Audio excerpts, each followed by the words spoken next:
Amid all the noise and propaganda about the presidential race, I noticed something yesterday that should simplify the whole thing for any friends or family members you might have who are undecided.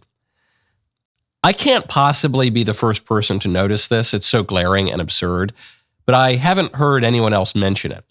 Maybe it's so absurd that no one even thought to check in on it. I was trying to figure out Kamala's stance on a few issues for a speech that I've got coming up.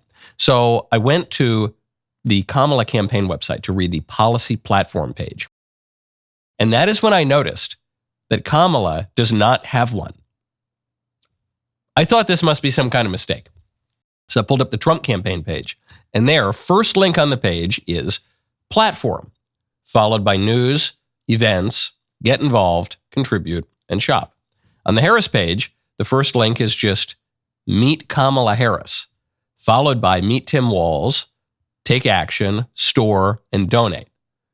And that's it. I scroll through the rest of the page. I scroll down to the bottom. It's not there.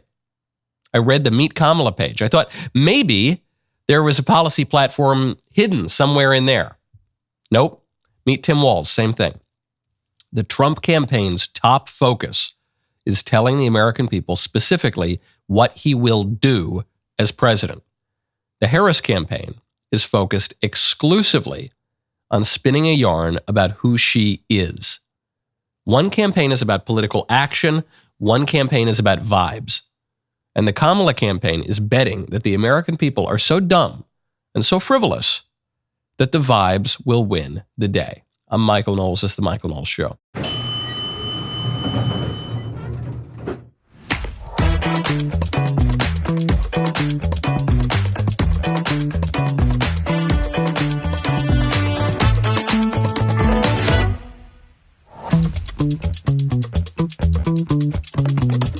Welcome back to the show. Ricky Pearsall of the San Francisco 49ers has been shot in the chest because it is safer to play professional football than it is to walk down the streets of San Francisco. We'll get to all of that in 1 second. First, though, I want to talk to you about 3-Day Blinds. Go to the number 3dayblinds.com/Knowles. There is a better way to buy blinds, shades, shutters, and drapery. It's called 3-Day Blinds. They're the leading manufacturer of custom window treatments in the U.S. Right now, they're running a buy one, get one 50% off deal. You can shop for almost anything online these days. Why not shop for blinds too? I absolutely love these guys. And also, I used to not take blinds and window treatments seriously because I'm a man, and you just don't think about these things. But, look, they say the eyes are the window to the soul. Well, the windows are the windows to your home, and you want to make sure that you got proper window treatments. It affects how the light gets in, and it really affects your whole home. 3-Day Blinds has been in business for over 45 years and has local, professionally trained design consultants who have an average of 10 plus years of experience. That is why they're the highest rated blinds company on Trustpilot at 4.7 out of 5 stars. Just set up an appointment. You will get a free, no obligation quote the same day. You're not handy? Me neither. The expert team at 3-Day Blinds handles all the heavy lifting. They design, measure, install. You can sit back, relax, and leave it to the pros. Right now, get 3-Day Blinds, buy one, get one, 50% off deal on custom blinds, shades, shutters, and drapery for a free, no charge, no obligation consultation. Go to 3dayblinds.com/Knowles. Buy one, get one, 50% off when you go to 3dayblinds.com/Knowles, 3dayblinds.com/KennerWLES. The irony of running a campaign on who Kamala is, forget about what she'll do, forget about what she's done in the past or accomplishments. No, it's just who she is. The irony of that is that no one, including Kamala, knows who she is. Kamala just proved this the other day. This was 2 days ago now, giving a speech first in Detroit, Michigan, then in Pittsburgh. She had the same lines. She was talking about the same campaign fluff. But she said it a little bit differently in each case. See if you can hear the difference. You better thank a union member for the 5-day work week. You better thank a union member for sick leave. You better thank a union member for paid leave. You better thank a union member for vacation time. 5 hours later. Thank unions for sick leave. Thank unions for paid family leave. For your vacation time. Now, I don't know if your ears are tuned in quite enough to hear the difference, but you see in that last clip there, She said, you better thank union members for paid sick leave. You better thank union members for vacation time. But in the first clip, she said, well, now, where I say, now, listen, man, you better thank those union members, jive turkey, for it. So it was a little bit of it was a subtle linguistic shift, but I think it was noticeable. I don't think I'm being unfair here. Same line, same day, totally different voice, totally different accent. Why? Pretty much all politicians do this. Trump notably does not, but most politicians, most actors do this, and they do this because one of their skills is being gullible fools. I really mean that charitably. One of their skills is being able to immerse themselves in the given circumstances of a play or a movie, or in the given circumstances of a campaign trail, and they can relate to people. They analyze people, and they try to figure out how to speak to them where they are in ways that they're familiar with.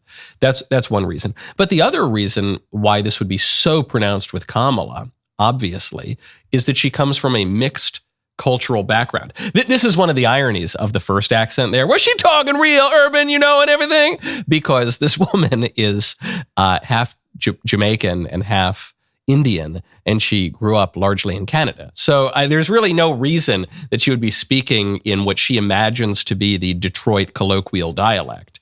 But she is good at code switching, I think, in part because she comes from a mixed culture family. A mother from India, a father who's Afro-Jamaican, and then furthermore, her parents were divorced, and children of divorce are extremely good at code switching too. So I am making fun of Kamala because it sounds so ridiculous when you play it back to back, but none of this should be surprising. Politicians generally do this. People from mixed cultural backgrounds do this, and children of divorce do this. So Kamala ticks all three boxes, and it does raise this question though. If you have a great facility with switching up your personality, then who are you really? What do you really believe? What is your true identity? We live in an age of identity fluidity. So that's okay if you've got a really strong policy platform where you say, I'm going to do this, I'm going to do that. Like Donald Trump. Trump has 20 bullet points. He says, these are the specific things I'm going to do if I'm elected. Kamala, she doesn't have a platform by design. So then it's just, you're going to vote for her. Problem is, nobody, including her, knows who she is. Now, speaking of this moment in Kamala's campaigning, it gave us probably the funniest moment at a White House press briefing that I have ever seen. A different topic. Since when does the vice president have what sounds like a southern accent? I have no idea what you're talking about. Well, I mean, this is... She was talking about unions in Detroit using one tone of voice. Is this something that same you think... line. Okay, Peter. That she used the same line in Pittsburgh, and it sounded like she at least had some kind of a southern drawl. Do you hear the question that you're... do you think Americans seriously think that this is an important question? They care... You know what they care about? They care about the economy. They care about lowering costs. They care about healthcare. That's what Americans care about. And unfortunately, we in the Biden-Harris administration have failed on all of those things. So I guess your question is fair, Peter. Let's talk about the accent. Poor Karine Jean-Pierre. She's got no good answer to this. Kamala's performance on the campaign trail is so crazy.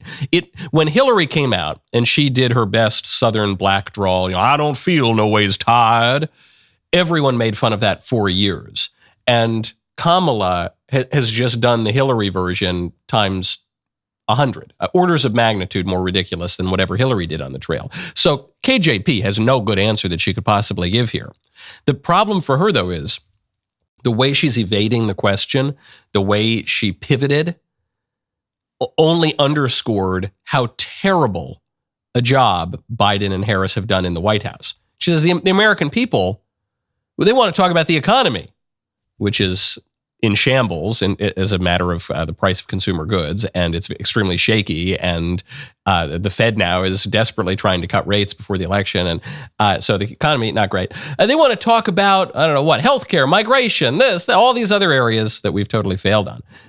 The only way Peter Doocy's performance could have been better is if he said, yeah, okay, well, yeah, talk about those, lady. You never want to talk about those, so at least give me some answer. And then KJP just kind of brushes it all off. Good on Doocy for asking this question. Most White House press corps reporters take a little bit of a different approach. And this question from ABC News reporter Selina Wang is going to give you a great little look into a crystal ball at how the ABC News debate between Trump and Harris is going to go. Listen to not only the substance of this question, but how the question is presented of White House senior advisor Tom Perez. So I've been talking to a lot of voters in battleground states, and the top issue I hear over and over again is the economy. They still feel like prices are too high and that wages and opportunities aren't keeping up. So why do you think so many Americans are either unaware of Biden's economic investments or haven't felt those benefits? And will any part of the Investing in America agenda impact voters between now and November? Well, I mean, it's always important to understand where we were, where we've come, and where we need to go. Really, really great questions, Selina. Could you restate the question in an even more flattering way? Yes, happily, Tom. Why is it that these voters in the swing states are just so stupid that they don't understand how great Biden has been for the economy? Why is it that they don't exactly feel it? Probably because they're so dumb and ignorant. They don't, I don't know, maybe they just have a leaky wallet or something. The money keeps falling out the bottom. They don't realize how effective Biden and Harris's economic policies have been. Could you just explain? And do you have any little tricks up your sleeve before November so we can all win? Tom? Oh, great question, Selina. Yeah, we got to think about where we were, where we are now. This is going to be the debate. You thought CNN was ridiculous. Jake Tapper did a good job. And who was the other woman? Martha, I actually forget the other woman at the CNN debate between Trump and Biden, but whoever it was, they did a good job, okay? I don't mean to knock them. Even though they're liberal Democrats, even though CNN has been the Clinton news network since the 90s, some call it the communist news network, it's obviously very left-wing, they did a pretty good job.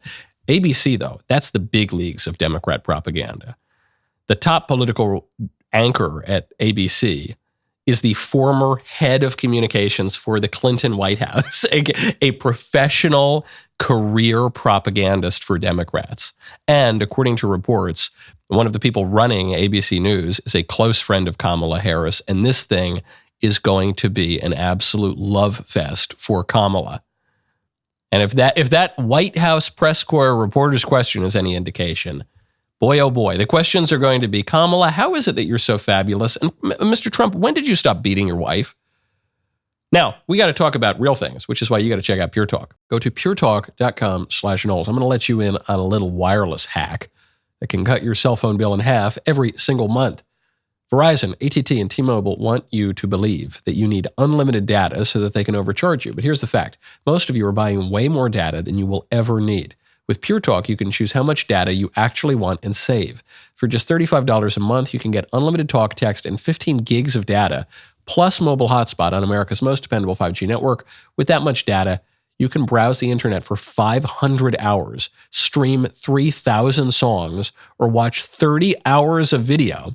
And that is if you're not on Wi-Fi. When you switch your cell phone service to Pure Talk on a qualifying plan, you will get 1 year free of DailyWire Plus Insider.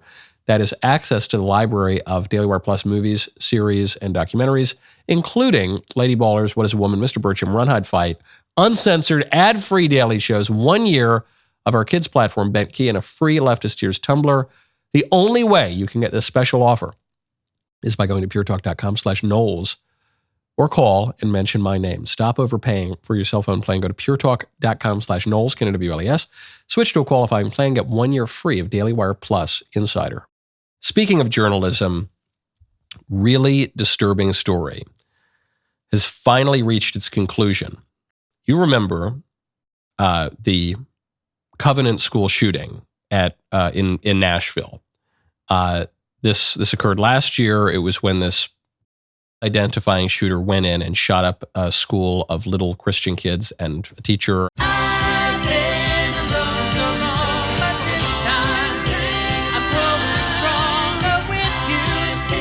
The other strange, particularly strange fact we know about this shooting is that after killing her victims, this young woman returned to the second floor of the building and she entered the church sanctuary and she fired 7 times at a stained glass window depicting Adam and Eve. If one is sensitive to religious symbolism, this is jarring, because 7 is a number of perfection. It represents the days of creation, fired 7 times at the first human beings, at our earliest ancestors. It wouldn't take a degree in literary criticism to infer a kind of undoing of the order of creation. It wouldn't take particularly profound theological musings to smell a scent of the demonic in all of this. Very, very disturbing. So, what is our takeaway from it? Whether this is pure mental illness with no spiritual dimension whatsoever, or whether, as one certainly could infer by reading her journal, this is a woman who was either possessed by demons or vexed by demons, demons which are real beings, even though most people don't believe in them today, or most people won't admit to believing in them today, even though perhaps they do. Either way, you don't need to take a totally religious view of this awful event. You can also take a purely scientific view of this event. But regardless, one's takeaway must be that in prior ages, we could have stopped this. We can't stop this today. In prior ages, there were years and years of warning signs that would have immediately been interpreted as signs of madness and potential danger, and the society, the family, the society, the government would have come in to set limits around this young woman's behavior, to try to correct her, to try to take her out of her, to try to pull her out of her isolation, and to stop her from being able to carry out this awful act. In our age, I'm not placing blame on the family. I'm not placing blame on the government even. I'm not placing blame. I'm just observing this fact of our modern culture. We are no longer allowed to react to those warning signs. We are no longer prepared to react to those warning signs. When people show signs of demonic temptation or vexation or possession even, in prior ages, you'd go talk to a priest at the very least. You'd go maybe seek out some spiritual counseling. Now we laugh at all that sort of stuff. In prior ages, if a girl says she's a boy, she would be taken to the shrink, and the shrink would say, something's wrong with you and we're going to try to fix it. If in prior ages, if someone were exhibiting violent tendencies, as she is throughout this notebook, she would have been locked up in an insane asylum. In prior ages, people would have read this notebook because people did not have the same expectation of privacy, a privacy that leads to a radical isolation and alienation, which frequently doubles down on the symptoms of this kind of madness. Today, we demand total privacy, total individual autonomy. In prior ages, very likely this would not have happened. But our culture, even if our culture does take the girl to the shrink is going to say, oh yeah, you're absolutely right. Yeah, you really are a boy. Yeah, delve deeper into what could go wrong? What could go wrong in a society that exalts fantasy over reality, that exalts lies over the truth? What could go wrong? We see it every day. Now, speaking of fiction that tells the truth, I got to talk to you about the Reagan movie. The Reagan movie is absolutely excellent. Go to ReaganMovie.com. This week, you've got a mission. See the movie Reagan in theaters. I just caught it at the Nashville premiere, and it is not good. It's excellent. Dennis Quaid totally nails it. His Reagan is incredible. Penelope Ann Miller is terrific as Nancy Reagan. Their love story will warm your heart faster than Ronald Reagan's economic policies heated up the economy. And then, of course, there was the performance of Jon Voight, which was simply magnificent. Here's something that struck me, the parallels to today. A week later, inflation, skyrocketing gas prices, Russia getting a little frisky, even an assassination attempt. It's like we're living in the 80s all over again, and watching Ronald Reagan navigate these challenges is extremely inspiring. Right now, go see the movie. When you go to see these movies, you are voting at the box office. This is our chance to vote Reagan one more time. So round up your family, friends, maybe even your entire church group. Go to ReaganMovie.com, grab your tickets today. Trust me, you will not regret it. The other thing you got to do while you're consuming all this great content is you got to subscribe to the Michael Knowles YouTube channel, smash and like the button, and ring that bell, baby. Speaking of Democrats refusing to answer for the consequences of their policies, Tim Walz, vice presidential nominee for the Democrats, just got caught in a little bit of an awkward moment. He was at some campaign event eating, what is that, some kind of ice cream. I guess he's taking a page out of the Joe Biden playbook. And he's asked a question by someone holding a cell phone, and he's open to hearing the question. He leans in, clearly listens, but he doesn't like the question, so he runs away. How are you feeling? What's your reaction to the 6 hostages being found dead in Gaza? All right. Thanks, everybody.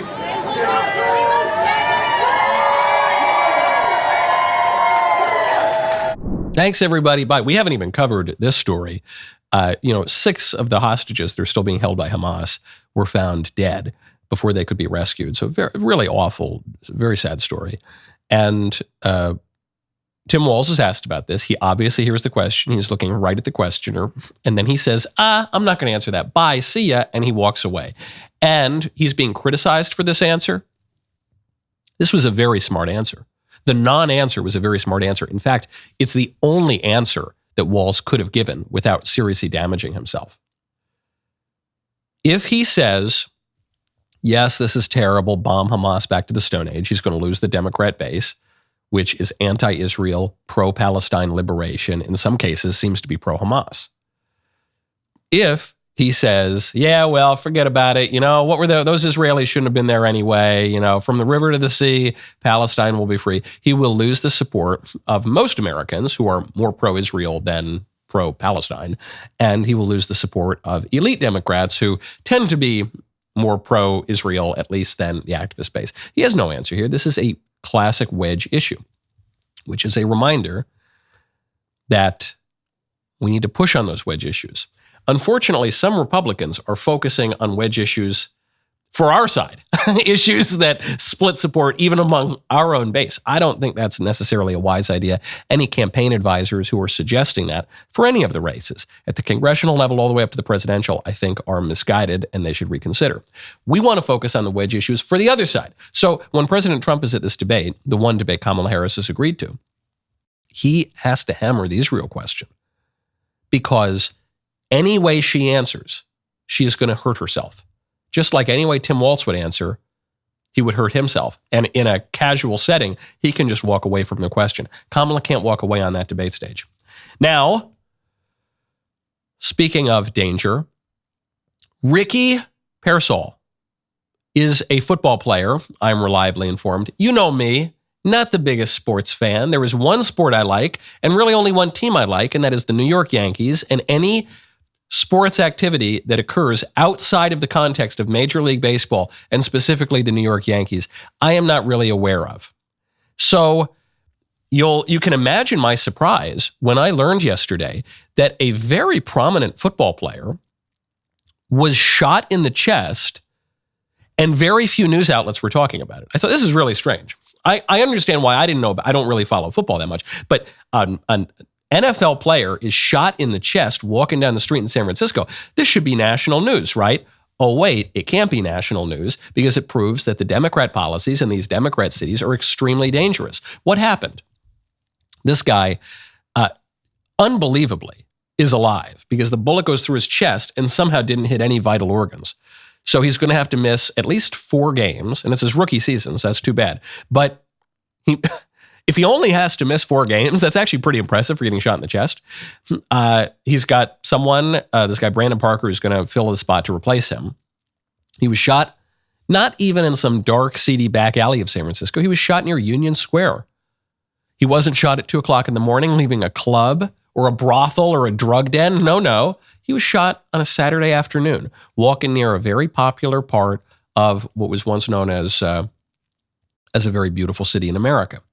He was shot by a 17-year-old male from Tracy, California, who was attempting to rob him. We do not know anything about this robber.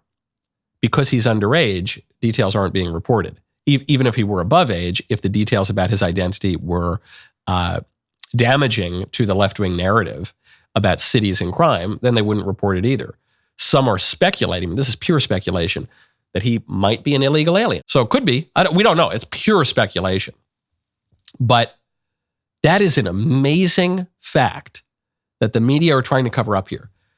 That after years and years of hearing about how dangerous football is, hearing about CTE and all of these horrible injuries that you can get, telling parents, don't let your kids play football, we now find out it is safer for your kid to play professional football than it is to walk down the streets of San Francisco on a sunny Saturday afternoon. Not a glowing review of Democrat cities. Now, I was just mentioning, I'm not saying I'm speculating, I'm saying that others have speculated that it is possible that the person who shot this football player is an illegal alien. Why do people think that that's possible? Well, because of a report we just got out of the New York Post. What percentage of criminal arrests in Midtown Manhattan do you think are of illegal aliens? You're talking Midtown Manhattan. This is the most mainstream, touristy, popular part of New York City. New York City, in the minds of New Yorkers, the very center of the universe. What percentage of the arrests for real crimes? We're not talking about jaywalking. We're talking about crimes like assault, robbery, domestic violence. What percent of the arrests are for these migrants, for illegal aliens?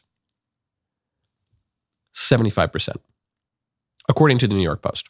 And the Post is hearing this not from any criminal statistics, because those haven't been published yet and they'll probably be suppressed. But the Post is hearing this from police sources who estimate as many as 3 out of 4 people arrested in Midtown in recent months have been migrants. Now, in parts of Queens, that figure is more than 60%, according to these sources. Why is that? What's going on? Why are these migrants committing all these crimes? Well, a lot of them are affiliated with cartels because the cartels control the whole border. And if their very first act in the country is to commit a crime, a very serious crime, entering the country illegally, it's no wonder that they would go out and commit more crimes.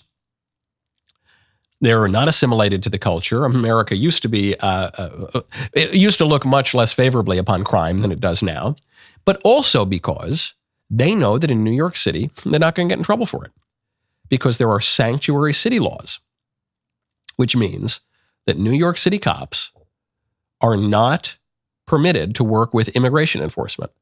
It means that New York City cops are not allowed to poke too deeply into whether or not a person is here illegally and can be deported. It means that the NYPD are barred from tracking the immigration status, even as these offenders go through the system. This illegal alien crime crisis is not a crisis in the traditional sense. It's a crisis. It's urgent. It's causing all sorts of problems for people, and people don't largely know what to do about it. But it's not a crisis in that this was planned. This could be stopped tomorrow. It's not a crisis because it's a political operation by Democrats, just like the border. The border is in crisis.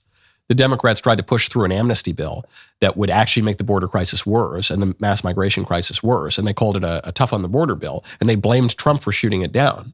But the chief reason that Republicans should not have engaged with that border bill is the Democrats aren't enforcing the laws that are currently on the books. You don't need a new law to enforce the law that is currently on the books, namely keeping foreigners out of the country.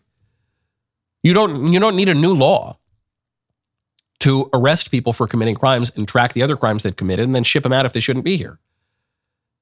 But Democrats in New York have said, no, we are going to make it a matter of city policy to let illegal aliens do basically whatever they want. Okay, that's fine. But don't say this is a crisis. We've got to work together. We don't need to work together.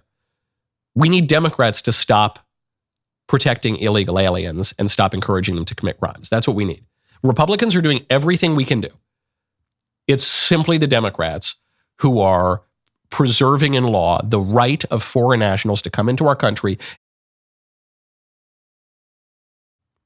That's what this is about. Meanwhile, amid this crisis, really this political operation, Kamala Harris is talking about her collard greens. I have a friend who had a Christmas party, Christmas Eve every year, and she asked me to make the greens for a party every year.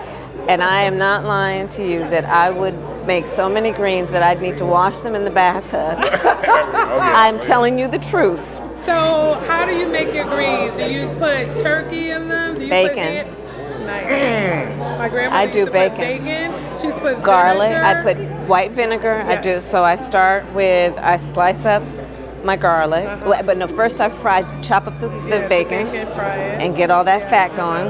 Then I put garlic, some chili peppers, and then a lot of water and a little chicken stock, and I let it go for a while before I put the greens in. And then, right, so you get that going and all that flavor, and then I put the greens in for a couple hours. Then I do vinegar, and then I cheat and do a little Tabasco. No, that's okay. Yeah, but Tabasco of all, like I like Louisiana hot sauce, but Tabasco has that right amount of vinegar. And that's how I do my greens. I don't think that's how she does her greens. Call me a conspiracy theorist. But Kamala Harris lies about a lot. She lies about everything, basically. We just saw a clip on the show last week or the week before. Kamala Harris was asked by a friendly journalist, hey, you were the most left-wing senator when you were in the Senate. She goes, no, I wasn't. What are you talking about? That was just what Mike Pence said. She said, no, it was GovTrack show. Your record was the furthest left. She's lied about her positions on all sorts of issues, Medicare for all, the open border, killing fracking, all the rest of it. So we mentioned earlier the split culture that Kamala comes from. Something tells me that the half Indian, half Jamaican girl who grew up in Berkeley, Palo Alto, and Montreal isn't sitting there in the bathtub, rubbing collard greens on a washboard, just sitting out there, in the plains of Louisiana. I don't buy that. But even if it were true, it's a double layer of ridiculousness. It obviously isn't true. This woman is not didn't grow up a sharecropper or whatever image she's trying to portray of herself now. But even if it were true, why are we talking about this? This woman is currently in charge of the border. We currently have a major border crisis, an invasion of our country by foreign nationals who are committing lots and lots of crimes. According to the New York Post sources, 3/4 of crimes in Midtown Manhattan. And this woman is talking about her collard greens that she probably doesn't even make. We have a major economic crisis that is just beginning to become visible. Obviously, record awful inflation for the past 3 years, but now also a jobs crisis that it looks like they tried to cover up, but the jobs reports have been terrible lately. So, we seem to be headed into perhaps a recession. And we're talking about Kamala Harris's collard greens that she probably doesn't even make. That's the vibe. That's the vibe in the Vibes election. So you can either vote for that vibe, which probably isn't even true, or you can vote for the actual policies under Trump that benefited you for 4 years. Folks, we're just 9 days away from our first ever theatrical release, Am I Racist?, premiering on September 13th. Theaters are selling out across the country, which means more screens are added. So if you've been previously to AmIRacist.com and you did not see a theater in your city, go back again. Our friend Matt Walsh sent us a sneak peek of Am I Racist? This little sneak peek is called The Moana Problem. Take a look. My daughter's 4 years old. I am an anti-racist educator, quote unquote. She's still watching Disney movies and she is choosing a white princess over princesses of color. Have you talked to her about that? All the time. My 3-year-old daughter is her favorite princess is Moana. Love it. It's a good sign. Yeah. But then I also thought, there's a little bit of cultural appropriation here. She wants to be Moana for Halloween. Mm-hmm. So how do we navigate that? Do I go and buy the Pacific Islander native attire for my white 3-year-old? I wouldn't.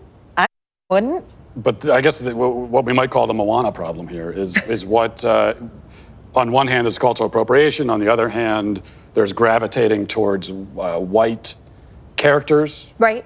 So it's almost like no matter which way you go, you end up back in racism. we think every space belongs to us because we live in a white supremacist society. Is America an inherently racist country? I think the word inherent is challenging there. If we say... Fundamentally, yes. America is racist to its bones. All of the... So inherently. Yeah. They gonna say you racist. Am I Racist? In theaters September 13th. Rated PG-13. Buy tickets now. I still haven't seen the movie. I'm intentionally not watching it until the premiere. I can't wait. I can't wait. And I assume you can't wait either. So go get your tickets. Join the fun opening weekend, September 13th. AmIRacist.com for tickets and showtimes now. My favorite comment yesterday is from For Real Though 8555. The same people that voted for Joe Biden in 2020 are now upset that he's using their music. That's true. And they're going to vote for him again, and they're probably going to be voting for him for a couple more centuries. Now, not everyone wants to vote for Biden. Brittany Mahomes is in big trouble. Brittany Mahomes, I'm told, is married to another football player. I'm learning a lot about professional football over the past couple days.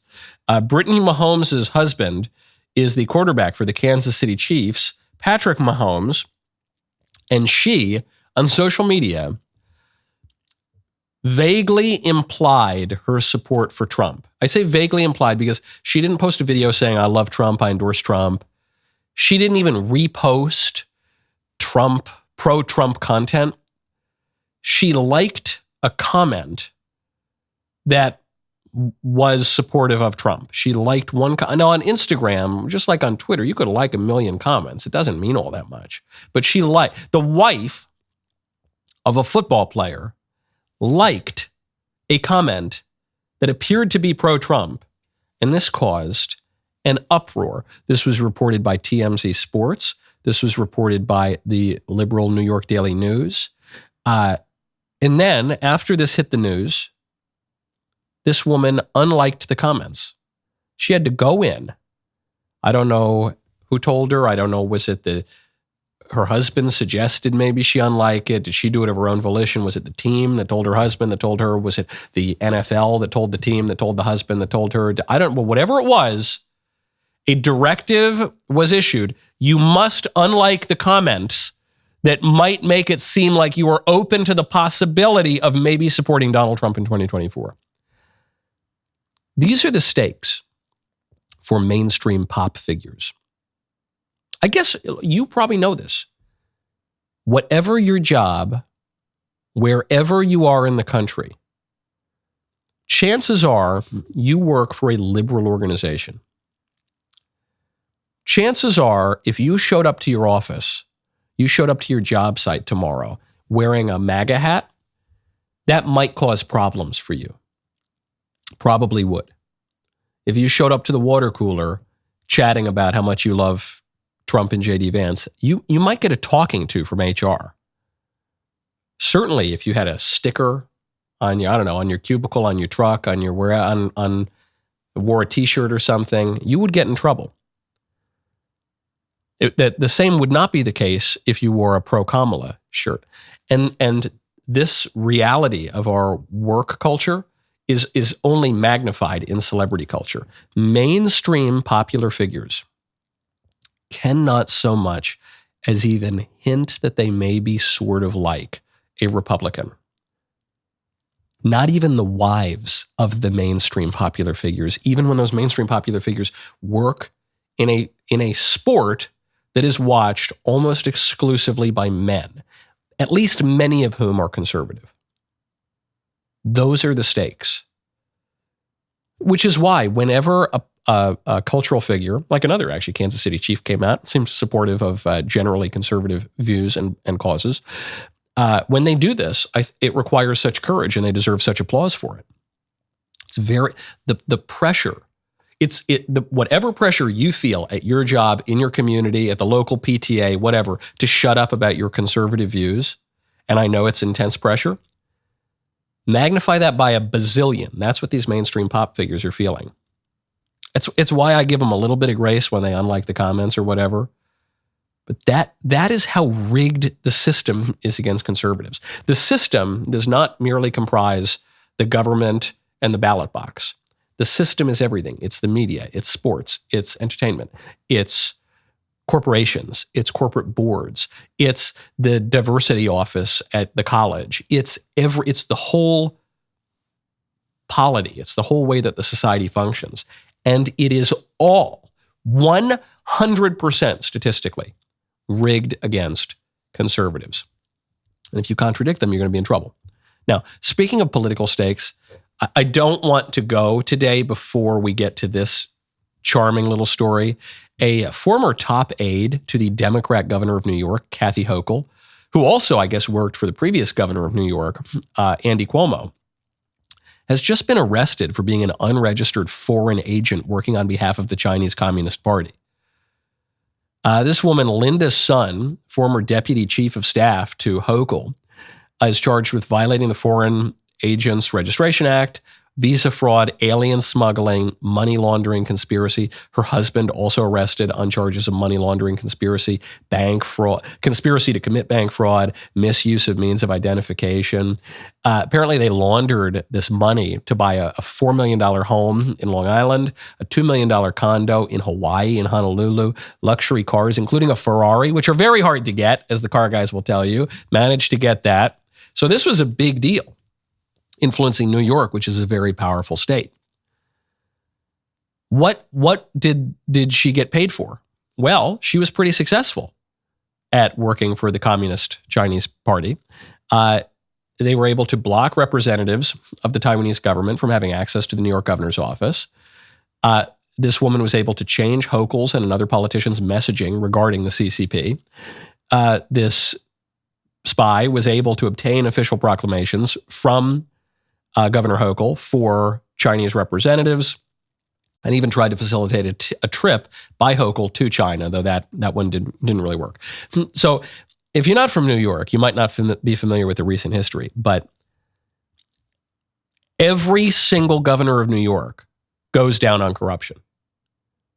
This governor, obviously, is implicated. A top aide was successfully wielding state influence to help the Chinese Communist Party. Before her, who was the governor, Andy Cuomo went down on the scandal of killing a bunch of senior citizens during COVID, trying to cover it up. And then what they actually got him on was, girls saying that he them or something. But that was obviously the excuse to cover up for the broader Democrat mishandling of COVID. Before Andy Cuomo, who did we have? We had David Patterson. David Patterson was a thoroughly corrupt politician who was accused of accepting all sorts of bribes, Yankees World Series tickets, trying to get various legal problems dismissed for associates of his. How did David Patterson become the governor? He became the governor because his predecessor went down, Eliot Spitzer, because he got caught with high-class. And the list goes on and on. The last non-corrupt governor of New York was, coincidentally, the last Republican governor of New York. That was George Pataki. This state, Albany, New York, it's so thoroughly corrupt. And you can't help but notice one of the most corrupt state capitals in the country, what is it? It's New York. It's Albany, which has been run by Democrats since Pataki. What's the next most corrupt state in the country, state government? You got to say it's Illinois. What's the next most corrupt? I don't know. I guess I'd probably say California. What do these things have in common? These are Democrat machine cities, Democrat machine states that are doing all sorts of terrible things that are bad for the constituents, but in some cases actually doing the bidding of literal communists. That tells you a lot about the state of the Democrat machine. The rest of the show continues now. You do not want to miss it. Become a member. Use code Knowles, KNWLAS at checkout for 2 months free on all annual plans.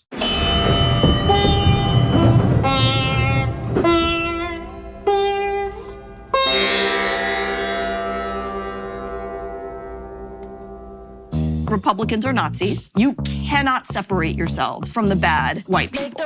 Growing up, I never thought much about race. It never really seemed to matter that much, at least not to me. Am I racist? I would really appreciate it if you left. I'm trying to learn. I'm on this journey. If I'm going to sort this out, I need to go deeper undercover.